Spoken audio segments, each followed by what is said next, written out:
Top 5 des personnages les plus forts de One Piece. Numéro 5, Big Mom.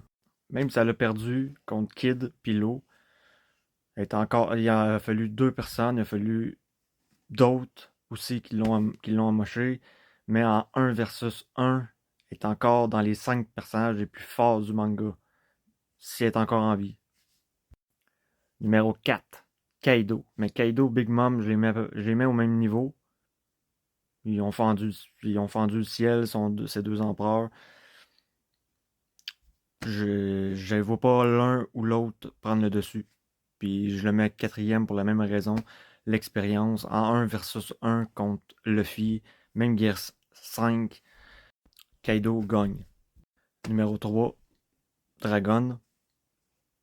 C'est un petit peu hypothétique, mais il commence à rentrer en action. Fait que je me dis, il doit être fort à un certain niveau.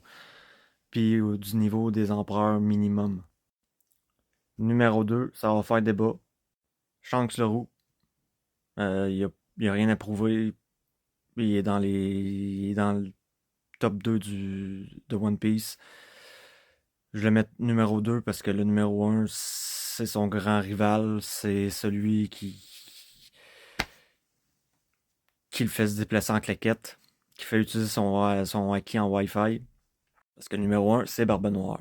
Barbe Noire, il a 2 fruits du démon. Il a blessé Shanks. Il fait un peu flipper. Non, pas flipper, mais il donne des sueurs froides, mettons, dans le dos.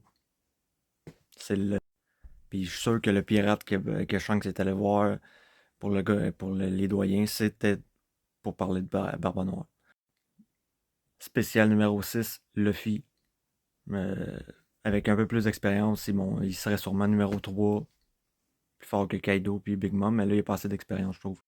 Les hypothétiques, on l'a blessé Sabo, hein, en étant tout en flammes, un Logia, mais on n'a pas assez vu encore pour dire qu'elle est forte ou non. Puis l'oncle ou le grand-père ou le père à Shanks, le chevalier divin, lui non plus, on l'a pas assez vu, mais la façon qu'il est présenté par Dragon, il doit être à un certain niveau. Parlez-moi pas de Mihawk puis d'Akainu, sont loin d'être dans le top 10. Bye!